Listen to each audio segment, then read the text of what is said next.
प्यारे बच्चों, आज मैं जो आपको कहानी सुनाने जा रही हूँ वो कहानी बहुत ही प्रेरक कहानी है और हमारे जीवन के निर्माता हमारे गुरुओं को समर्पित है।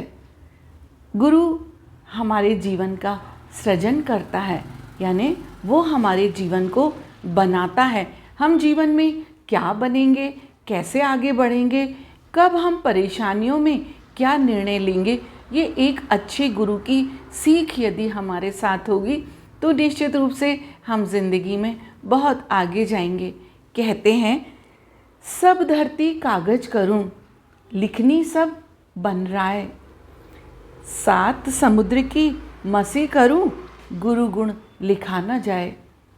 यानी सब धरती को यदि हम कागज के समान मान लें और पूरे जंगल की लकड़ियों की कलम बना लें, समुद्र के पानी को स्याही में बदल दें, तो भी हम गुरु की महिमा का वर्णन नहीं कर सकते हैं, क्योंकि गुरु है तो हमारा जीवन है, गुरु है तो हम एक सम्मानित जीवन जी सकते हैं। पहले हम इस छोटी सी मोटिवेशनल कहानी जो हम सभी के गुरुओं को आज समर्पित है वो सुनते हैं। उसके बाद में वो कहानी हमें क्या सिखाएगी, इस पर हम थोड़ी सी चर्चा भी करेंगे। तो सुनते हैं कहानी मेरा अनमोल गुरु। एक बार की बात है कि एक शिक्षक यानी जो टीचर थे वो क्लास में पढ़ा रहे थे। पढ़ाने के बाद में उन्होंने ये निर्णय लिया कि वो जो कुछ भी उन्होंने पढ़ाया है उस पर एक छोटा सा टेस्ट लेंगे। उन्होंने सारे बच्चों से कहा कि मैं कुछ प्रश्न बोर्ड पर लिख रहा हूँ और अब तुमको इन प्रश्नों के उत्तर लिखना है, क्योंकि ये मैंने अभी आपको पढ़ाया है। सारे बच्चे प्रश्नों के उत्तर लिखने लगे। उसी में एक बच्चा था जिसको उसकी घड़ी के कारण लिखने में दिक्कत हो रही थी। उसने अपनी घड़ी उतार कर अपनी टेबल के ऊपर रख दी और वो लिखता रहा। जैसे ही पेपर पूरा हुआ, टीचर ने सबको 5 मिनट का ब्रेक दिया और कहा कि अब हम आपको थोड़ी देर बाद में जो कुछ भी आपने लिखा है इसके नंबर सुनाएंगे। 5 मिनट में सारे ही बच्चे फिर से क्लास में आ गए। इतने में जिस बच्चे ने अपनी घड़ी उतारकर टेबल पर रखी थी वो बच्चा परेशान हो गया, हड़बड़ा गया। टीचर ने कहा, क्या बात है? उसने कहा, सर मैंने अपनी घड़ी यहाँ टेबल पर रखी थी लेकिन अब वो वहाँ नहीं है। उन्होंने कहा, देखो आसपास, नीचे देखो, गिर गई होगी। उसने ढूंढा पर उसे नहीं मिली। वो कहने लगा, सर ये घड़ी मेरे लिए बहुत इम्पॉर्टेंट है, क्योंकि मेरे पिताजी ने मेरे जन्मदिन पर मुझे ये घड़ी भेंट की थी। टीचर ने सबसे कहा, भाई देखो, किसी के पास गलती से घड़ी आ गई हो तो इस बच्चे की घड़ी को वापस कर दो। किसी भी बच्चे ने कुछ नहीं कहा। टीचर के ये बात समझ में आ गई कि घड़ी तो इसी कक्षा में है, लेकिन वो जो टीचर थे वो अनमोल थे। उन्होंने कहा, ठीक है, सभी लोग अपना रुमाल निकाल लें और अपनी आँखों पर पट्टी बांध लें। सारे बच्चों ने ऐसा ही किया। उन्होंने कहा, मैं बारी बारी से सबके पास जाऊंगा और जिसके पास घड़ी होगी वो इस बच्चे को घड़ी लौटा दूंगा। घड़ी मिल गई और उस बच्चे को घड़ी लौटा दी। पूरी क्लास में किसी को पता नहीं चला कि किसने घड़ी चुराई थी और सारे बच्चे बड़े खुश।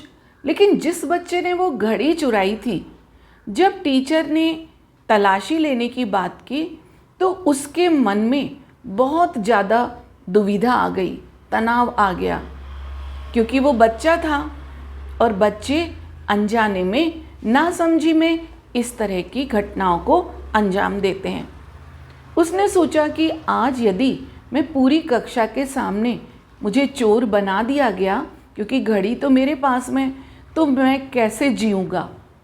पूरी कक्षा मेरी मजाक बनाएगी, मेरे घर पर भी खबर जाएगी और मेरे माता पिता मेरी बहुत पिटाई करेंगे।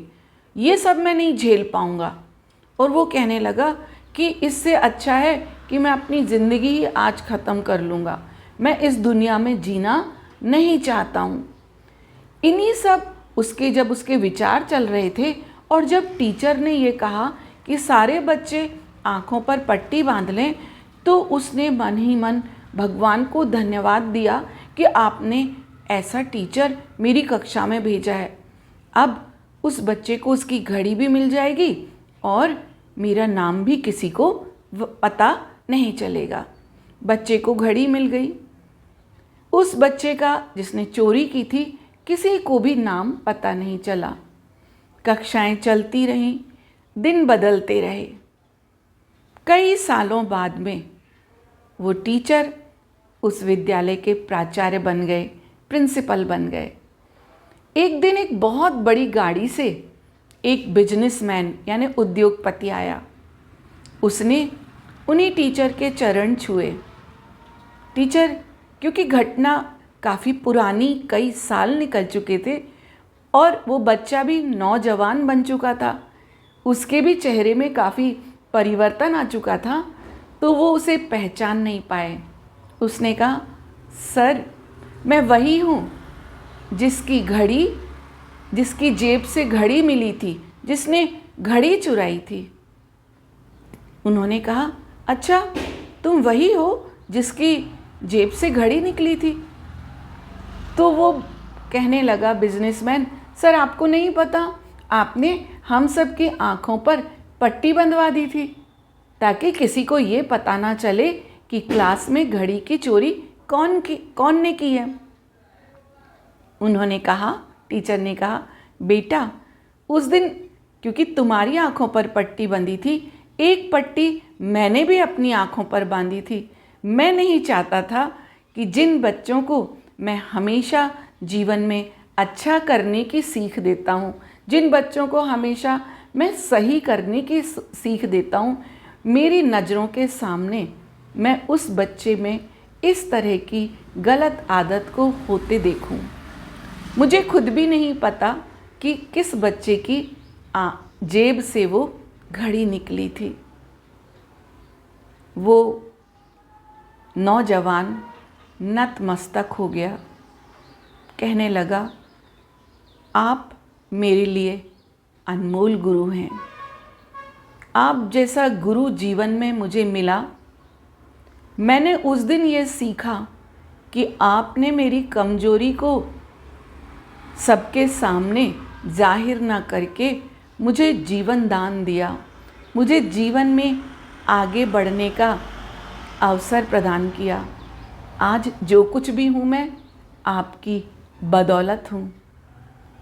आप अनमोल हैं, आप मेरे जीवन में ईश्वर के तुल्य हैं।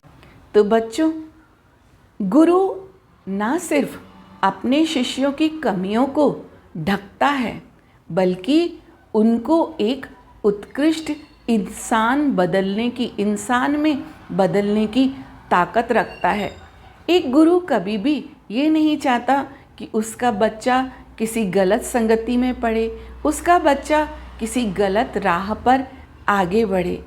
कहते हैं, गुरु ही ब्रह्मा है, गुरु ही विष्णु हैं और गुरु ही महेश है। ये जो अभी आपने कहानी सुनी, ये गुरु के इन तीनों रूपों को बतलाती है। कैसे? ब्रह्मा जी सृष्टि का सृजन करते हैं, जीवन दाता हैं। गुरु अपने शिष्य को जीवन देता है, जीवन का निर्माण करता है। जैसे कि इस कहानी में उस घड़ी चुराने वाले बच्चे का यदि उस दिन नाम जाहिर हो जाता, तो शायद वो बच्चा या तो अपने जीवन में गलत रास्ते पर बढ़ जाता या फिर जीवन से ही हाथ धो बैठता, जैसा वह सोच रहा था। जिस तरह से भगवान विष्णु अपनी धरती की रक्षा करते हैं, हम लोगों की रक्षा करते हैं, इसी तरह से गुरु भी अपने शिष्यों की रक्षा करता है। कैसे रक्षा करता है, ये आपने जो अभी कहानी सुनी, इससे समझ जाएंगे कि गुरु अपने शिष्यों की रक्षा कैसे करता है। गुरु ही महेश है, गुरु ही परम ब्रह्म है। जिस तरह से शंकर ने विष पीकर, जहर का पीकर इस धरती से शत्रुओं का संहार किया, इसी तरह से गुरु भी समस्त बुराइयों को दूर करके एक अच्छी पीढ़ी का निर्माण करता है। एक ऐसी पीढ़ी का निर्माण करता है जो समाज हित में, देश हित में और सबसे ऊपर तो अपने परिवार के लिए कार्य करती है, उसके उत्थान के लिए कार्य करती है।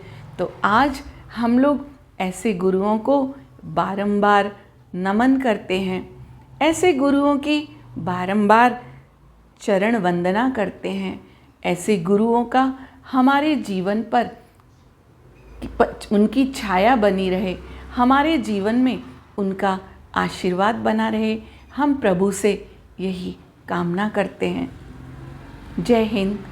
अगली कहानी तक के लिए।